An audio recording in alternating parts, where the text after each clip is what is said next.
ਸੋ ਆਪਾਂ ਥੋੜ੍ਹੀ ਜਿਹੀ ਕੀ ਵਿਚਾਰ ਜਪ ਬਾਰੇ ਹੋਰ ਕਰਾਂਗੇ ਗੁਰਬਾਣੀ ਤੋਂ ਹੀ ਕਿ ਗੁਰਬਾਣੀ ਦੇ ਅੰਦਰ ਬਾਰ-ਬਾਰ ਜਪਣ ਬਾਰੇ ਵੀ ਬੇਅੰਤ ਬਚਨ ਹਨ ਤੇ ਇੱਕ ਵਾਰ ਜਪਣ ਬਾਰੇ ਵੀ ਬੇਅੰਤ ਬਚਨ ਹਨ। ਆਪਾਂ ਗੁਰਬਾਣੀ ਤੋਂ ਇਹ ਸੋਝੀ ਜ਼ਰੂਰ ਪ੍ਰਾਪਤ ਕਰਾਂਗੇ ਵੀ ਸੱਚੇ ਪਾਤਸ਼ਾਹ ਤੁਸੀਂ ਹੀ ਕਿਰਪਾ ਕਰੋ ਕਿ ਬਾਰ-ਬਾਰ ਕੀ ਜਪਣਾ ਹੈ, ਇੱਕ ਵਾਰ ਕੀ ਜਪਣਾ ਹੈ। ਕਿਉਂਕਿ ਇੰਨਾ ਕੁ ਤਾਂ ਪਤਾ ਲੱਗ ਗਿਆ ਕਿ ਜਪ ਦਾ ਅਰਥ ਸਮਝਣਾ, ਜਾਣਨਾ, ਪਛਾਣਨਾ ਆਪ ਜੀ ਦੇ ਬਚਨਾਂ ਤੋਂ ਹੀ। ਸੋ ਜਦੋਂ ਗੁਰਬਾਣੀ ਦੇ ਅੰਦਰ ਵਾਰ-ਵਾਰ ਜਿਹੜੀ ਜਪਣ ਦੀ ਗੱਲ ਆਉਂਦੀ ਹੈ, ਕਿਉਂਕਿ ਅੱਜ ਧਾਰਮਿਕ ਆਗੂ ਨੇ ਜਿਹੜੇ ਉਹ ਇਸ ਗੱਲ ਦੇ ਉੱਪਰ ਬੜੀ ਵਿਤੰਡਾ ਕਰਦੇ ਹੈ।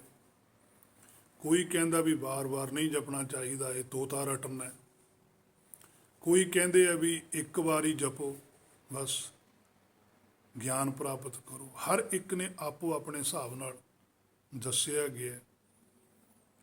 ਸੋ ਹੈ ਸਾਰੇ ਧਾਰਮਿਕ ਕਹਾਉਂਦੇ, ਪਰ ਹੈ ਝਗੜੇ ਦੇ ਵਿੱਚ। ਸੋ ਆਪਾਂ ਗੁਰਬਾਣੀ ਤੋਂ ਜ਼ਰੂਰ ਪੁੱਛਾਂਗੇ ਕਿ ਸੱਚੇ ਪਾਤਸ਼ਾਹ ਤੁਸੀਂ ਕਿਰਪਾ ਕਰੋ। ਜਿਵੇਂ ਗੁਰਬਾਣੀ ਦੇ ਅੰਦਰ 194 ਅੰਗ ਦੇ ਉੱਪਰ ਪਾਤਸ਼ਾਹ ਕਹਿੰਦੇ ਆ, ਗੌੜੀ ਮਹੱਲਾ ਪੰਜਵਾਂ, ਹਰ ਸਿਮਰਤ ਸਭ ਮਿਟੈ ਕਲੇਸ਼,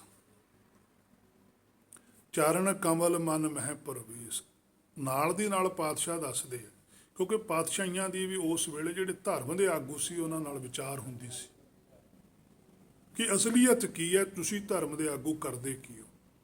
ਜਿਹੜੇ ਦੂਸਰੇ ਧਰਮ ਦੇ ਆਗੂ ਸੀ ਉਹ ਕਰਮ ਧਰਮ ਨੂੰ ਮੰਨਦੇ ਸੀ। ਪਾਤਸ਼ਾਹੀਆਂ ਵਾ ਭਗਤ ਸਾਹਿਬਾਨ ਤੇ ਬੇਅੰਤ ਗੁਰਸਿੱਖ ਉਹ ਧਰਮ ਕਰਮ ਮੰਨਦੇ ਸੀ। ਝਗੜਾ ਉਦੋਂ ਵੀ ਸੀਗਾ, ਵਾਦ ਵਿਵਾਦ ਉਦੋਂ ਵੀ ਸੀਗਾ, ਇਹ ਨਹੀਂ ਕਿ ਮਿਟ ਗਿਆ ਸੀ ਉਸ ਵੇਲੇ ਵੀ, ਅੱਜ ਵੀ ਹੈ। ਇਹ ਚੱਲਦਾ ਹੀ ਰਹਿੰਦਾ ਔਰ ਚੱਲਦਾ ਹੀ ਰਹੇਗਾ। ਹਰ ਸਿਮਰਤ ਸਭ ਮਿਟੈ ਕਲੇਸ਼। ਪਾਤਸ਼ਾਹ ਕਹਿੰਦੇ ਜਦੋਂ ਜਿਹੜਾ ਹਰ ਹੈ, ਸਿਮਰਤ, ਹੁਣ ਸ਼ਬਦ ਦੋ ਨੇ, ਇੱਕ ਸਿਮਰਤ, ਇੱਕ ਸਿਮਰਨ। ਸਿਮਰਨ ਦਾ ਅਰਥ ਹੁੰਦਾ ਕਿਸੇ ਚੀਜ਼ ਦੀ ਗਵਾਚੀ ਦਾ ਚੇਤਾ ਆ ਜਾਣਾ। ਜਿਵੇਂ ਪਾਤਸ਼ਾਹ ਕਹਿੰਦੇ ਆ, ਵਿਸਰਿਆ ਜਿਨੀ ਨਾਮ ਸੇ ਭੋਏ ਭਾਰਥੀ, ਕਿ ਜਿਨ੍ਹਾਂ ਨੂੰ ਨਾਮ ਵਿਸਰਿਆ ਹੋਇਆ, ਇਹਦਾ ਮਤਲਬ ਕੋਈ ਚੀਜ਼ ਵਿਸਰੀ ਹੈ। ਉਹ ਵਿਸਰੀ ਚੀਜ਼ ਦਾ ਕੋਈ ਚੇਤਾ ਕਰਾ ਦੇਵੇ ਵੀ ਤੇਰੇ ਕੋਲ ਆਹ ਚੀਜ਼ ਕੀਮਤੀ ਸੀ, ਤੂੰ ਭੁੱਲ ਗਿਆ ਵੀ ਉਹ ਕਿੱਥੇ ਹੈ ਤੇਰੀ। ਤੇ ਜਦੋਂ ਉਹਨੂੰ ਚੇਤਾ ਆਉਂਦਾ ਕਹਿੰਦਾ ਵੀ ਹਾਂ ਮੇਰੀ ਇਹ ਚੀਜ਼ ਯਾਰ ਮੈਂ ਪਤਾ ਨਹੀਂ ਕਿੱਥੇ ਰੱਖ ਕੇ ਭੁੱਲ ਗਿਆ। ਉਹ ਹੈ ਸਿਮਰਨ। ਸਿਮਰਤ ਸ਼ਬਦ ਹੈ ਜਦੋਂ ਉਹ ਚੀਜ਼ ਮਿਲ ਗਈ। ਕਿਸੇ ਚੀਜ਼ ਨੂੰ ਗਵਾਚੀ ਦਾ ਚੇਤਾ ਆ ਜਾਣਾ ਸਿਮਰਨ ਹੈ। ਗਵਾਚੀ ਹੋਈ ਚੀਜ਼ ਦਾ ਮਿਲ ਜਾਣਾ ਉਹ ਹੈ ਸਿਮਰਤ। ਤਾਂ ਪਾਤਸ਼ਾਹ ਨੇ ਬਚਨ ਲਿਖਿਆ, ਹਰ ਸਿਮਰਤ ਸਭ ਮਿਟੈ ਕਲੇਸ਼। ਜਦੋਂ ਆਤਮਾ ਪ੍ਰਾਤਮਾ ਦੇ ਵਿੱਚ ਸਮਾ ਜਾਂਦੀ ਹੈ, ਜਦੋਂ ਮਨ ਆਪਣੇ ਮੂਲ ਨਾਲ ਜੁੜ ਜਾਂਦਾ ਹੈ, ਸਭ ਮਿਟੈ ਕਲੇਸ਼, ਭਾਵ ਕਿ ਇਹਦੇ ਅੰਦਰੋਂ ਹਰ ਤਰ੍ਹਾਂ ਦੀ ਮਾਇਆ ਦੀ ਭੁੱਖ ਖਤਮ ਹੋ ਜਾਂਦੀ ਹੈ। ਜਿਵੇਂ ਪਾਤਸ਼ਾਹ ਸੁਖਨੀ ਦੇ ਅੰਦਰ ਵੀ ਕਹਿੰਦੇ ਹੈ, ਸਾਸ ਸਾਸ ਸਿਮਰੋ ਗੋਬਿੰਦ, ਮਿਟ ਹੈ ਪਾਪ ਜਪੀਐ ਹਰਬਿੰਦ। ਸਿਮਰ ਸਿਮਰ ਸਿਮਰ ਸੁਖ ਪਾਵੋ, ਕਲ ਕਲੇਸ਼ ਤਨ ਮਾਹੇ ਮਟਾਵੋ। ਕਿ ਜਿਹੜਾ ਕਲ ਕਲੇਸ਼ ਆ ਉਹ ਵੀ ਕਲੇਸ਼ ਹੀ, ਉਹ ਵੀ ਪੰਜਵੇਂ ਪਾਤਸ਼ਾਹ ਨੇ ਬਚਲੇ। ਕਲ ਕੀ ਹੈ? ਸਾਡੀ ਕਲਪਨਾ। ਤਨ ਕੀ ਹੈ? ਹਿਰਦਾ। ਹਿਰਦੇ ਦੇ ਅੰਦਰ ਹੀ ਕਲ ਕਲੇਸ਼ ਹੈ। ਆ ਬਾਹਰਲੇ ਸਰੀਰ ਦੇ ਅੰਦਰ ਕਲ ਕਲੇਸ਼ ਨਹੀਂ ਹੈ। ਬਾਹਰਲੇ ਸਰੀਰ ਤਾਂ ਖੂਨ ਹੈ, ਮਿੱਝ ਹੈ, ਨਾੜੀਆਂ ਨੇ, ਇਹੋ ਜਿਹਾ ਕੁਛ ਹੈ। ਜਿਹੜੀ ਅੰਦਰਲੀ ਜੋਤੀ ਹੈ, ਜੋਤੀ ਦੀ ਗੱਲ ਗੁਰਬਾਣੀ ਕਰਦੀ ਹੈ, ਜਾਤ ਦੀ ਨਹੀਂ ਕਰਦੀ। ਸੋ ਹਰ ਸਿਮਰਤ ਸਭ ਮਿਟੈ ਕਲੇਸ਼, ਚਰਨ ਕਮਲ ਮਨ ਮਹਿ ਪ੍ਰਵੇਸ਼। ਆ ਦੇਖੇ ਮੇਰੇ ਮਨ ਕੀ ਲਿਖੇ ਕਿ ਉਹ ਜਿਹੜੇ ਚਰਨ ਨੇ ਉਹ ਕਮਲ ਨੇ। ਕਮਲ ਹੁੰਦੇ ਆ ਜਿਨ੍ਹਾਂ ਦੇ ਅੰਦਰ ਮੈਲ ਤੋਂ ਰਹਿਤ ਹੋਵੇ।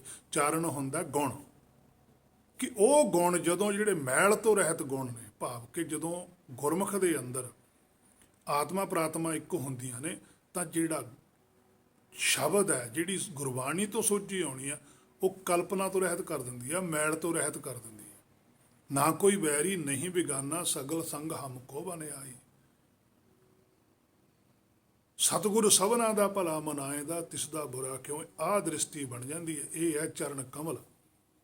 ਮਨ ਮਹਿ ਪ੍ਰਵੇਸ਼, ਮਨ ਦੇ ਅੰਦਰ ਪ੍ਰਵੇਸ਼ ਕਰੇ ਤੋਂ ਪਤਾ ਲੱਗਦਾ। ਜਦੋਂ ਮਨ ਹਿਰਦੇ 'ਚ ਜਾਂਦਾ ਹੈ, ਜਦੋਂ ਆਤਮਾ ਪ੍ਰਾਤਮਾ ਦੀ ਸ਼ਰਨ ਵਿੱਚ ਚਲੇ ਜਾਂਦੀ ਹੈ, ਪ੍ਰਵੇਸ਼ ਹੋ ਜਾਂਦਾ ਹੈ, ਫੇਰ ਪਤਾ ਲੱਗਦਾ, ਕਿਉਂਕਿ ਚਰਨ ਤਾਂ ਉੱਥੇ ਪਏ ਨੇ, ਗੁਰਨ ਤਾਂ ਉੱਥੇ ਪਏ।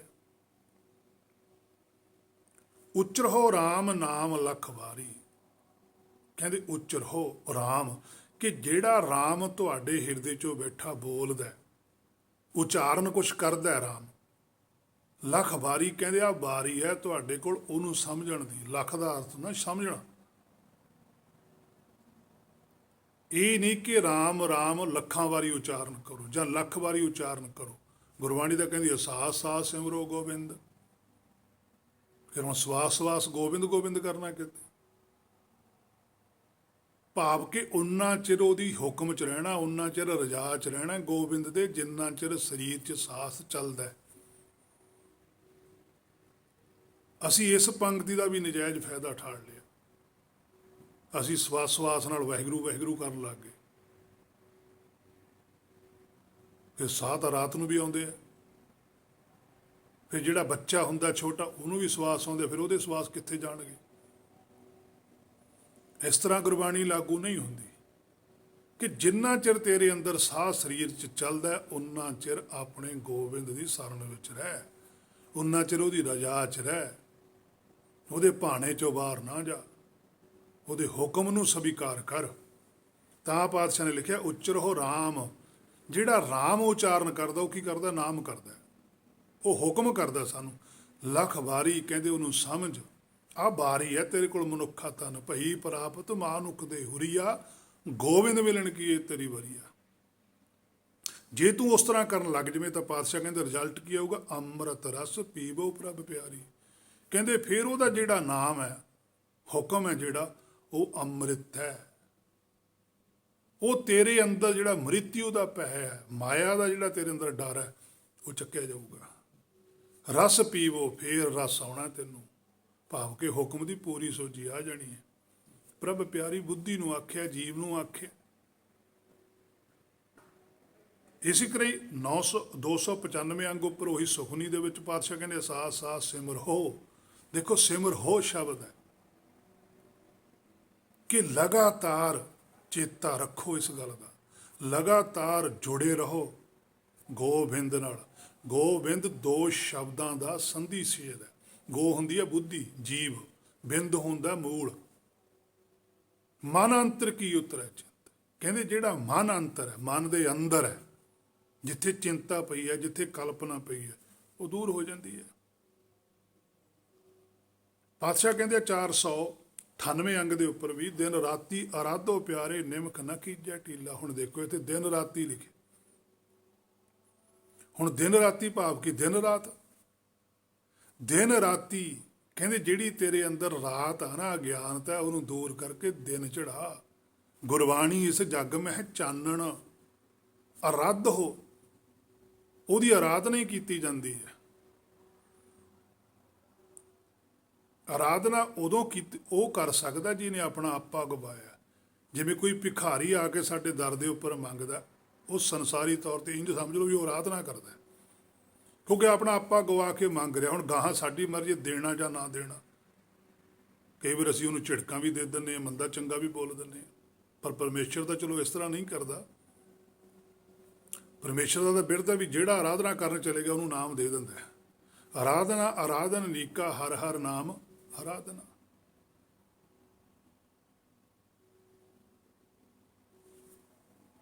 ਦਿਨ ਰਾਤੀ ਆਰਾਧੋ ਪਿਆਰੋ, ਹੇ ਮੇਰੇ ਪਿਆਰਿਓ, ਆਪਣੇ ਅੰਦਰੋਂ ਅਗਿਆਨਤਾ ਰੂਪੀ ਰਾਤ ਨੂੰ ਦੂਰ ਕਰਕੇ ਦਿਨ ਚੜਾਓ। ਭਾਵ ਕਿ ਆਤਮਾ ਪ੍ਰਾਤਮਾ ਇੱਕ ਕਰੋ। ਜਦੋਂ ਆਤਮਾ ਪ੍ਰਾਤਮਾ ਇੱਕ ਹੋਊਗੀ ਤਾਂ ਕਾਮ ਕ੍ਰੋਧ ਲੋਭ ਮੋਹ ਤਿਆਗਣਾ, ਇਹ ਤਿਆਗਿਆ ਜਾਊਗਾ। ਫਿਰ ਤੁਸੀਂ ਆਰਾਧਨਾ ਵਾਲੇ ਪਾਸੇ ਨੂੰ ਚੱਲੋਗੇ। ਨਿਮਖ ਨਾ ਕੀਜੈ ਟੀਲਾ, ਕਹਿੰਦੇ ਇਸ ਕੰਮ 'ਚ ਦੇਰੀ ਨਾ ਕਰੋ। ਬਹੁਤ ਥੋੜਾ ਸਮਾਂ ਸਰੀਰ ਦੇ ਅੰਦਰ, ਪਤਾ ਨਹੀਂ ਕਦੋਂ ਸਵਾਸ ਰੁਕ ਜਾਣਾ। ਸੰਤ ਸੇਵਾ ਕਰ ਭਾਵਨੀ ਲਾਈਐ, ਤਿਆਗ ਮਨ ਹਠੀਲਾ। ਹੁਣ ਸੰਤ ਸੇਵਾ, ਸੰਤ ਹੈ ਸਾਡਾ ਮੂਲ। ਸੇਵਾ ਕੀ ਹੈ? ਉਹੀ ਸ਼ਬਦ ਵਿਚਾਰ, ਉਹਦਾ ਹੁਕਮ ਮੰਨਣਾ। ਉੱਪਰ ਆ ਗਿਆ ਸੀ ਉਚਰੋ ਰਾਮ ਨਾਮ ਲਖਵਾਰੀ। ਰਾਮ ਸੰਤ ਮੈਂ ਭੇਦ ਕਿਛ ਨਾ। ਰਾਮ ਕਹਿ ਦੋ ਚਾਹੇ ਸੰਤ ਕਹਿ ਦੋ, ਇੱਕੋ ਹੀ ਗੱਲ ਹੈ। ਭਾਵਨੀ ਲਾਈ ਹੈ, ਕਹਿੰਦੇ ਇਹ ਭਾਵ ਨਹੀਂ ਲੱਗਣੀ ਚਾਹੀਦਾ ਤੁਹਾਡੇ ਅੰਦਰ ਕਿ ਤੁਹਾਡੇ ਅੰਦਰ ਹਮੇਸ਼ਾ ਹੀ ਸੱਚ ਦੀ ਭੁੱਖ ਪੈਦਾ ਹੋਣੀ ਚਾਹੀਦੀ ਹੈ। ਭਾਵਨਾ ਦਾ ਭਾਵ ਹੁੰਦਾ ਹੈ ਕਿ ਕਿਸੇ ਚੀਜ਼ ਦਾ ਸਿੱਟਾ ਕੀ ਹੈ, ਕਿ ਭਾਵਨਾ ਕੀ ਹੈ, ਤੇਰੀ ਗੱਲ ਕਹਿਣ ਪਿੱਛੇ ਭਾਵਨਾ ਕੀ ਹੈ, ਤੇਰਾ ਸਿੱਟਾ ਕੀ ਹੈ, ਤੂੰ ਚਾਹੁੰਦਾ ਕੀ ਹੈ। ਪਰ ਸਾਡੇ ਸੰਸਾਰ 'ਚ ਭਾਵਨਾ ਹੋਰ ਹੈ, ਨਿਰਾਕਾਰ ਦੇ ਦੇਸ਼ ਵਿੱਚ ਭਾਵਨਾ ਹੋਰ ਹੈ। ਸਾਡੇ ਸੰਸਾਰ ਦੀ ਸ਼ਰਧਾ ਹੋਰ ਹੈ, ਦਰਗਾਹ ਦੇ ਵਿੱਚ ਸ਼ਰਧਾ ਹੋਰ ਪ੍ਰਵਾਨ ਹੈ, ਕਿਉਂਕਿ ਦੋਨੇ ਦੇਸ਼ ਵੱਖੋ ਵੱਖਰੇ ਆ। ਸਾਡੇ ਕੁਝ ਹੋਰ ਪ੍ਰਵਾਨ ਹੈ, ਸੱਚਖੰਡ 'ਚ ਕੁਝ ਹੋਰ ਪ੍ਰਵਾਨ ਹੈ। ਕਿਉਂਕਿ ਇੱਥੇ ਨਿਸ਼ਾਨੀ ਹੈ, ਜਦੋਂ ਸੰਤ ਦੀ ਸੇਵਾ ਕਰਨੀ ਹੈ, ਭਾਵ ਕਿ ਸੋਝੀ ਪ੍ਰਾਪਤ ਕਰਨੀ ਹੈ, ਤਾਂ ਕੀ ਹੋਊਗਾ? ਤਿਆਗ ਮਨ ਹਠੀਲਾ, ਕਿ ਮਨ ਦੇ ਅੰਦਰ ਹਠ ਨਹੀਂ ਹੋਣਾ ਚਾਹੀਦਾ, ਹੰਕਾਰ ਨਹੀਂ ਹੋਣਾ ਚਾਹੀਦਾ, ਹਉਮੈ ਨਹੀਂ ਹੋਣੀ ਚਾਹੀਦੀ। ਬਸ ਅਸੀਂ ਤਾਂ ਹੱਠ ਕਰਕੇ ਬਹਿਨੇ ਆ ਵੀ ਮੈਂ 2.5 ਘੰਟੇ ਲਾਉਣੇ ਆ, ਇੱਕ ਚੌਂਕੜੀ ਹਿੱਲਣਾ ਹੀ ਨਹੀਂ ਹੈਗਾ, ਕੁਛ ਖਾਣਾ ਪੀਣਾ ਹੀ ਨਹੀਂ। ਜਿੰਨਾ ਚਿਰ ਮੈਂ ਪਾਠ ਨਹੀਂ ਕਰਦਾ ਉਨਾ ਚਿਰ ਮੈਂ ਖਾਣਾ ਨਹੀਂ ਕੁਛ। ਇਹ ਤਾਂ ਹੱਠ ਹੈ, ਇਹ ਭਾਵਨਾ ਨਹੀਂ ਹੈ, ਇਹ ਸ਼ਰਧਾ ਨਹੀਂ ਹੈ, ਇਹ ਹੱਠ ਹੈ। ਮੈਂ ਕੇਸੀ ਨਾਤੇ ਤੋਂ ਬਿਨਾਂ ਪਾਠ ਨਹੀਂ ਕਰਦਾ, ਇਹ ਹੱਠ ਹੈ। ਗੁਰਬਾਣੀ ਦਾ ਕਿਤੇ ਨਹੀਂ ਲਿਖਿਆ ਹੈਗਾ। ਗੁਰਬਾਣੀ ਦਾ ਕਹਿੰਦੀ ਜੇਨ ਕੇਨ ਪ੍ਰਕਾਰ ਹੈ, ਜਿਵੇਂ ਕਿਵੇਂ ਮਰਜ਼ੀ ਕਰ, ਹੁਕਮ 'ਚ ਰਹਿਣ ਦੀ ਗੱਲ ਕਰ। ਸਾਧ ਭਲੇ ਜਣ ਨਹਾਤੇ ਹਾਂ, ਇਹ ਵੀ ਕਹਿੰਦੇ ਸਾਧ ਤਾਂ ਨਹਾਉਣ ਤੋਂ ਬਿਨਾਂ ਹੀ ਠੀਕ ਨੇ। ਜਿਹਨੂੰ ਤੁਸੀਂ ਨਹਾਉਣਾ ਮੰਨਦੇ ਹੋ, ਇਹਦੇ ਨਾਲ ਤਾਂ ਅਸੀਂ ਦੂਜੇ ਲੋਟੀ ਠੀਕ ਹੈ। ਜਿੰਨਾ ਟਾਈਮ ਅਸੀਂ ਉਸ ਨਹਾਉਣ ਨੂੰ ਲਾਵਾਂਗੇ ਜਿਵੇਂ ਤੁਸੀਂ ਕਰਦੇ ਹੋ, ਉਹਨੇ ਤਾਂ ਅਸੀਂ ਕਿੰਨਾ ਗੁਰਬਾਣੀ ਤੋਂ ਸੋਝੀ ਪ੍ਰਾਪਤ ਕਰ ਲੈਣੀ ਹੈ, ਕਿੰਨੀ ਗੁਰਬਾਣੀ ਦੀ ਸ਼ਬਦ ਉਚਾਰ ਕਰ ਲੈਣੀ ਹੈ। ਤੁਸੀਂ ਤਾਂ ਨਹਾਉਣ ਧੋਣ 'ਚ ਹੀ ਟਾਈਮ ਕੱਢ ਦੋਗੇ। ਸੋ ਗੱਲ ਇਹ ਨਹੀਂ ਕਿ ਨਹਾਉਣਾ ਨਹੀਂ ਹੈ, ਨਹਾਉਣਾ ਜ਼ਰੂਰ ਹੈ, ਸਰੀਰ ਦੀ ਸੰਭਾਲ ਕਰਨੀ ਹੈ, ਪਰ ਸਾਰਾ ਜੀਵਨ ਉਸੇ ਕੰਮ ਤੇ ਨਹੀਂ ਲਾ ਦੇਣਾ। ਸਾਰਾ ਜੀਵਨ ਲਾਉਣਾ ਗੁਰਬਾਣੀ ਦੀ ਸੋਝੀ ਪ੍ਰਾਪਤ ਕਰਕੇ ਲਾਗੂ ਕਰਨ ਤੇ। ਮੋਹਨ ਪ੍ਰਾਨ ਮਾਨ ਰੰਗੀਲਾ, ਕਹਿੰਦੇ ਮੋਹਨ ਪ੍ਰਾਣ, ਕਹਿੰਦੇ ਉਹ ਜਿਹੜਾ ਪ੍ਰਾਣਪਤੀ ਹੈ ਉਹ ਮਨ ਨੂੰ ਮੋਹ ਲੈਂਦਾ ਹੈ। ਮਾਨ ਰੰਗੀਲਾ, ਉਹ ਬੜਾ ਸੁੰਦਰ ਹੈ, ਉਹਦੇ ਵਿੱਚੋਂ ਬੜੀ ਤਰ੍ਹਾਂ ਦੇ ਪ੍ਰੇਮ ਦੇ ਰਾਗ ਪੈਦਾ ਹੁੰਦੇ ਆ। ਵਸ ਰਹਿਓ ਹੀਅਰ ਕੈ ਸੰਗੇ, ਵੇਖ ਮੋਹਿਓ ਮਨ ਲੀਲਾ, ਕਹਿੰਦੇ ਵਸ ਰਹਿਓ ਹੀਅਰ ਕੈ, ਉਹ ਤਾਂ ਹਿਰਦੇ ਵਿੱਚ ਬੈਠਾ। ਹੁਣ ਮਨ ਜਾ ਕੇ, ਆਤਮਾ ਜਾ ਕੇ ਪ੍ਰਾਤਮਾ ਦੀ ਸ਼ਰਨ ਵਿੱਚ ਬੈਠ ਕੇ। ਸੋ ਅੰਗ 285 ਉੱਪਰ ਵੀ ਪਾਤਸ਼ਾਹ ਕਹਿੰਦੇ ਬਾਰੰਬਾਰ ਬਾਰ ਪ੍ਰਭ ਜਪੀਐ, ਪੀ ਅੰਮ੍ਰਿਤ ਤੇ ਮਨ ਤਨ ਧਰਪੀਐ। ਹੁਣ ਬਾਰੰਬਾਰ ਬਾਰ ਪ੍ਰਭ ਜਪੀਐ, ਭਾਵ ਕਿ ਜਿਹੜਾ ਪ੍ਰਭ ਹੈ, ਜਿਹੜਾ ਇਹ ਮੇਰੇ ਮਨਾ ਤੇਰਾ ਮੂਲ ਹੈ, ਪ੍ਰਾਤਮਾ ਹੈ, ਗੋਬਿੰਦ ਹੈ, ਰਾਮ ਹੈ, ਨਿਰੰਜਨ ਹੈ, ਉਹਨੂੰ ਬਾਰੰਬਾਰ ਬਾਰ-ਬਾਰ ਉਹਦੇ ਬਾਰੇ ਸਮਝ, ਬਾਰ-ਬਾਰ ਉਹਦੀ ਸੋਝੀ ਪ੍ਰਾਪਤ ਕਰ, ਬਾਰ-ਬਾਰ ਆਪਣੇ ਮਨ ਨੂੰ ਉਹਦੇ ਨਾਲ ਜੋੜਨ ਦੀ ਕੋਸ਼ਿਸ਼ ਕਰ, ਬਾਰ-ਬਾਰ ਮਨ ਦੀ ਇੱਛਾ ਨੂੰ ਤੋੜ।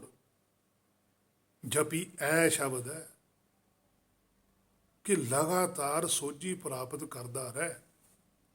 ਆਪਾਂ ਵੀ ਕਹਿ ਦਿੰਦੇ ਆ ਵੀ ਤੂੰ ਕੰਮ ਤੇ ਲੱਗਿਆ ਰਹੀਂ, ਕੰਮ ਛੱਡ ਨਾ ਦੇਈਂ।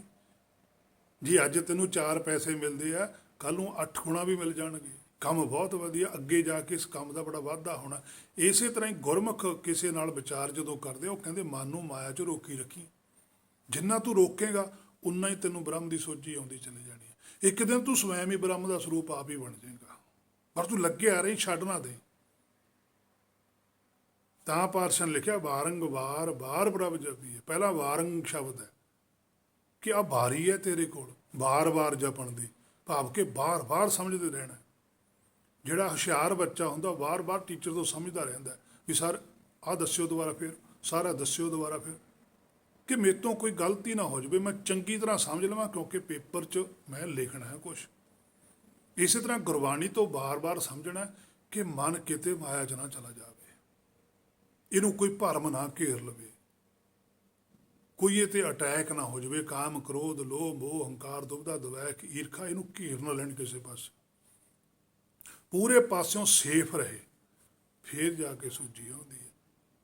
ਫਿਰ ਪੀ ਅੰਮ੍ਰਿਤ ਤੇ ਮਨ ਤਨ ਤਰਪੀਐ, ਫਿਰ ਅੰਮ੍ਰਿਤ ਪੀਤਾ ਜਾਂਦਾ ਹੈ, ਫਿਰ ਉਹ ਸੱਚ ਦੀ ਸੋਝੀ ਆ ਜਾਂਦੀ ਹੈ।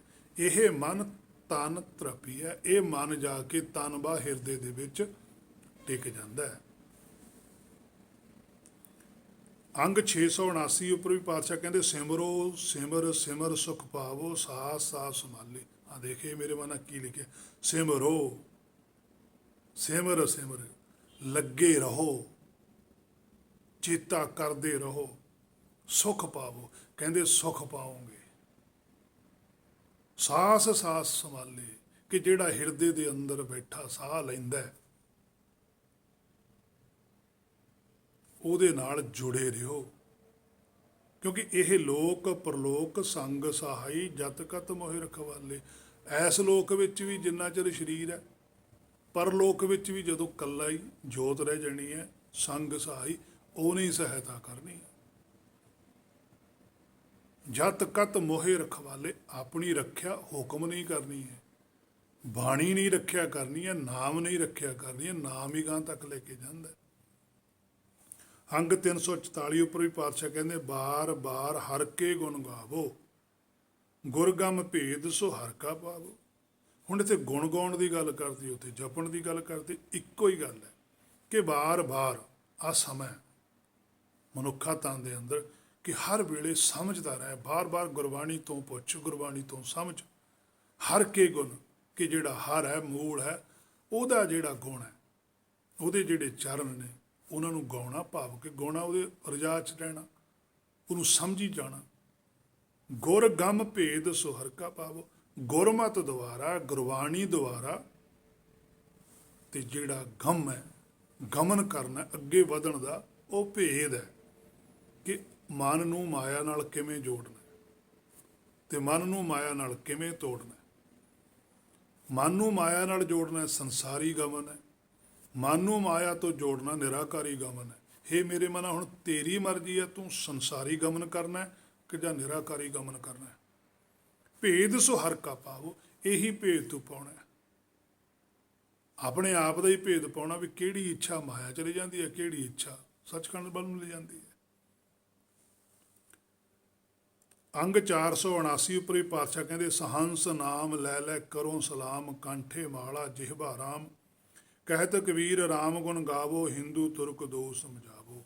ਸ੍ਰੀ ਕਬੀਰ ਸਾਹਿਬ ਪਾਤਸ਼ਾਹ ਕਹਿੰਦੇ ਮੈਂ ਹਿੰਦੂ ਨੂੰ ਵੀ, ਅਗਿਆਨੀ ਪੁਰਸ਼ ਨੂੰ ਵੀ, ਤੁਰਕੂ ਨੂੰ ਵੀ, ਜਿਹੜਾ ਆਪਣੇ ਆਪ ਨੂੰ ਗਿਆਨੀ ਜ਼ਰੂਰ ਮੰਨਦਾ ਪਰ ਹੈ ਨਹੀਂ ਗਿਆਨੀ, ਸੰਸਾਰ ਦਾ ਗਿਆਨ ਜ਼ਰੂਰ ਰੱਖਦਾ, ਦੋਨਾਂ ਨੂੰ ਇਹ ਗੱਲ ਸਮਝਾਉਣਾ। ਕੀ ਸਮਝਾਉਣਾ? ਕਿ ਸਹੰਸ ਨਾਮ ਲੈ ਲੈ ਕਰੋ ਸਲਾਮ। ਸਾ ਹੰਸ, ਹੁਣ ਇਹ ਸ਼ਬਦ ਬਣ ਗਿਆ ਸਹੰਸ। ਹੰਸ ਕੀ ਹੈ? ਸਾਡਾ ਮੂਲ। ਅੱਗੇ ਹੰਸ ਅਕੇਲਾ, ਉਹ ਸੱਚ ਸਰੂਪ ਹੈ ਜਿਹੜਾ ਸਾਡਾ ਮੂਲ ਹੈ। ਉਹਦਾ ਜਿਹੜਾ ਨਾਮ ਹੈ, ਜਿਵੇਂ ਉੱਪਰ ਆ ਗਿਆ ਸੀਗਾ ਰਾਮ ਨਾਮ, ਹੰਸ ਕਹਿਤਾ, ਨਾਮ ਕਹਿਤਾ, ਇਹ ਸ਼ਬਦ ਹੈ ਹੰਸ, ਕਿ ਜਿਹੜਾ ਹੰਸ ਹੈ ਹਿਰਦੇ 'ਚ ਸਾਡਾ ਮੂਲ ਬੈਠਾ ਹੈ, ਉਹਦਾ ਨਾਮ ਲੈ ਲੈ, ਭਾਵ ਕਿ ਉਹਦਾ ਹੁਕਮ ਲੈ ਲੈ, ਕਰੋ ਸਲਾਮ, ਉਹਦੇ ਅੱਗੇ ਝੁਕਿਆ ਰਹਿ, ਸਲਾਮ ਕਰਦਾ ਰਹਿ, ਜਵਾਬ ਨਾ ਕਰ, ਜੋ ਉਹ ਹੁਕਮ ਕਰਦਾ ਜੀ ਸਤ ਬਚਨ। ਕੰਠੇ ਮਾਲਾ ਜਿਹਵਾ ਰਾਮ, ਹੁਣ ਕੰਠੇ ਮਾਲਾ, ਹੁਣ ਕੰਠ ਦੇ ਵਿੱਚ ਮਾਲਾ, ਬਾਹਰ ਤਾਂ ਗਲਾ ਹੁੰਦਾ, ਕੰਠ ਹੈ ਅੰਦਰ, ਸਾਡੇ ਜੀਵ ਹੈਗੀ ਮੂੰਹ ਦੇ ਵਿੱਚ, ਗਲੇ 'ਚ ਤਾਂ ਹੈ ਨਹੀਂ, ਪਰ ਇੱਥੇ ਜਿਹਵਾ ਗਲੇ 'ਚ ਹੈ। ਜੇਬਾ ਹੁੰਦੀ ਹੈ ਬੁੱਧੀ। ਕੰਠੇ ਮਾਲਾ, ਕਿ ਹਿਰਦੇ ਦੇ ਅੰਦਰੋਂ, ਕੰਠ ਹੁੰਦਾ ਹਿਰਦਾ, ਹਿਰਦੇ ਦੇ ਅੰਦਰੋਂ ਜਿਹੜੀ ਬੁੱਧੀ ਹੈ ਉਹ ਮਾਲਾ ਰੂਪੀ, ਹੁਣ ਗੁਰਬਾਣੀ ਦੀ ਗੱਲ ਕਰਦੀ ਹੈ, ਭਾਵ ਕਿ ਉਹਦੇ ਮੁੱਖੋਂ ਹਰ ਵੇਲੇ ਸੱਚ ਨਿਕਲਦਾ, ਔਰ ਸੱਚ ਲੜੀਵਾਰ ਨਿਕਲਦਾ। ਅਤ ਨਵੀਂ ਤੋਂ ਨਵੀਂ ਸੋਝੀ ਆਉਂਦੀ ਹੈ, ਸਾਹਿਬ ਮੇਰਾ ਨੀਤ ਨਵਾਂ। ਕੰਠੇ ਮਾਲਾ ਜਿਹਵਾ ਰਾਮ, ਜਿਹੜਾ ਰਾਮ ਹੈ, ਜਿਹੜਾ ਹੰਸ ਹੈ, ਉਹਦੀ ਜਿਹੜੀ ਬੁੱਧੀ ਹੈ, ਉਹਦੇ ਵਿੱਚੋਂ ਮਾਲਾ ਵਾਂਗੂ ਪਰੋ ਕੇ ਸੱਚ ਨਿਕਲਦਾ ਹੈ। ਕਿਉਂਕਿ ਥੱਲੇ ਸਾਰਾ ਹੁਕਮ ਹੀ ਹੈ, ਜਿਵੇਂ ਧਾਗਾ ਉਹ ਹੁਕਮ ਦਾ ਹੀ ਹੈ। ਹੁਕਮ ਦੇ ਵਿੱਚੋਂ ਨਵੀਂ ਤੋਂ ਨਵੀਆਂ ਗੱਲਾਂ ਪ੍ਰਗਟ ਹੁੰਦੀਆਂ ਨੇ, ਨਵੇਂ ਤੋਂ ਨਵੇਂ ਸਵਾਲਾਂ ਦੇ ਜਵਾਬ ਆਉਂਦੇ ਆ। ਅੰਗ 155 ਦੇ ਉੱਪਰ ਵੀ ਪਾਤਸ਼ਾਹ ਕਹਿੰਦੇ ਸ੍ਰੀ ਰਾਮ ਨਾਮਾ ਉਚਰ ਮਨਾ, ਆਗੇ ਜਮਦਲ ਬਿਕਮ ਕਣਾ। ਸ੍ਰੀ ਰਾਮ, ਹੁਣ ਇੱਥੇ ਜਿਹੜਾ ਸ੍ਰੀ ਰਾਮ ਆਇਆ ਇਹ ਸੱਚਖੰਡ ਲਈ ਆਇਆ, ਸ੍ਰੀ ਸ਼ਬਦ, ਕਿ ਸੱਚਖੰਡ ਹੈ ਜਿਹੜਾ, ਸ੍ਰੀ ਹੈ, ਸ਼੍ਰੋਮਣੀ, ਉਹ ਜਿਹੜਾ ਸਾਡੇ ਹਿਰਦੇ 'ਚ ਰਾਮ ਬੈਠਾ ਹੈ, ਉਹ ਨਾਮ ਹੈ। ਇਹਦੇ ਕੋਲ ਨਾਮ ਕਿਤੋਂ ਆਉਂਦਾ ਹੈ? ਤੂੰ ਕੌਣ ਰੇ, ਮੈਂ ਜੀ ਨਾਮਾ। ਉਚਰ ਮਨਾ, ਮਨ ਨੂੰ ਉਪਦੇਸ਼ ਦਿੱਤਾ ਵੀ ਮਨਾ ਤੂੰ ਉਹੀ ਹੁਕਮ ਨੂੰ ਉਚਾਰਨ ਕਰ। ਭਾਵ ਕਿ ਜੋ ਰਾਮ ਹਿਰਦੇ ਚੋਂ ਬੋਲਦਾ ਉਸ ਦੀ ਗੱਲ ਨੂੰ ਸੁਣ। ਆਗੇ ਜਮਦਲ ਬਿਖਮ ਕਣਾ, ਜੇ ਤੂੰ ਇਹ ਕੁਛ ਨਾ ਸੁਣਿਆ ਅੱਗੇ ਕੀ ਹੋਊਗਾ, ਤੇਰੇ ਭਰਮ ਹੋਊਗਾ, ਭਾਵ ਕਿ ਫੇਰ ਤੈਨੂੰ ਭਰਮ ਨੇ ਘੇਰ ਲੈਣਾ। ਜਮ ਹੁੰਦਾ ਭਰਮ, ਬਿਖਮ ਹੁੰਦਾ ਬਹੁਤ ਜ਼ਿਆਦਾ, ਔਰ ਘਣਾ ਸੰਘਣਾ ਵੀ ਇੰਨਾ ਭਰਮ ਆ ਕਿ ਤੈਨੂੰ ਪਤਾ ਹੀ ਨਹੀਂ ਲੱਗਣਾ ਕਿ ਸੱਚਾਈ ਕੀ ਹੈ। ਸੋ ਅੰਗ 1006 ਦੇ ਉੱਪਰ ਹੀ ਪਾਤਸ਼ਾਹ ਕਹਿੰਦੇ ਆ, ਮੇਰੇ ਮਨ ਨਾਮ ਨਿਤ ਨਿਤ ਲੈ, ਕਿ ਹੇ ਮੇਰੇ ਮਨਾ, ਜਿਹੜਾ ਤੇਰਾ ਨਾਮ ਹੈ, ਜਿਹੜਾ ਤੇਰਾ ਮੂਲ ਹੈ, ਜਿਹੜਾ ਉਹਦਾ ਹੁਕਮ ਹੈ, ਉਹਨੂੰ ਨਿਤ ਨਿਤ ਲੈ। ਜਿੰਨਾ ਚਿਰ ਤੇਰੇ ਕੋਲ ਸਮਾਂ ਹੈ ਉਸ ਹੁਕਮ ਨੂੰ ਪ੍ਰਾਪਤ ਕਰਦਾ ਰਹਿ। ਸਾਚੇ ਨਾਮ ਕੀ ਲੱਗੈ ਭੂਖ, ਉਤ ਭੁੱਖੈ ਖਾਇ ਚੱਲੀਐ ਦੁੱਖ। ਫਿਰ ਇਸ ਭਵ ਸਾਗਰ ਵਿੱਚੋਂ ਛੁਟਕਾਰਾ ਹੋ ਸਕਦਾ, ਨਹੀਂ ਫਿਰ ਇਸ ਭਵ ਸਾਗਰ ਵਿੱਚ ਹੀ ਆਪਣਾ ਜੀਵਨ ਬਤੀਤ ਕਰੇਗਾ। ਸੋ ਇਹ ਸੀ ਬਾਰੰਬਾਰ ਜਪਣ ਬਾਰੇ ਗੁਰਬਾਣੀ 'ਚ ਬਚਨ। ਕੱਲ ਨੂੰ ਆਪਾਂ ਵਿਚਾਰਾਂਗੇ ਜੋ ਗੁਰਬਾਣੀ 'ਚ ਬਚਨ ਆਉਂਦਾ, ਇੱਕ ਵਾਰ ਜਪੋ, ਕਿ ਇੱਕ ਵਾਰ ਕੀ ਜਪਣਾ, ਕਿਸ ਤਰੀਕੇ ਨਾਲ ਜਪਣਾ, ਜਿਵੇਂ ਫਿਰ ਗੁਰ ਕਿਰਪਾ ਕਰੂਗਾ ਉਸ ਤਰ੍ਹਾਂ ਵਿਚਾਰ ਕੀਤੀ ਜਾਵੇਗੀ। ਸੋ ਹੋਈਆਂ ਬੇਅੰਤ ਭੁੱਲਾਂ ਦੀ ਖਿਮਾ। ਵਾਹਿਗੁਰੂ ਜੀ ਕਾ ਖਾਲਸਾ, ਵਾਹਿਗੁਰੂ ਜੀ ਕੀ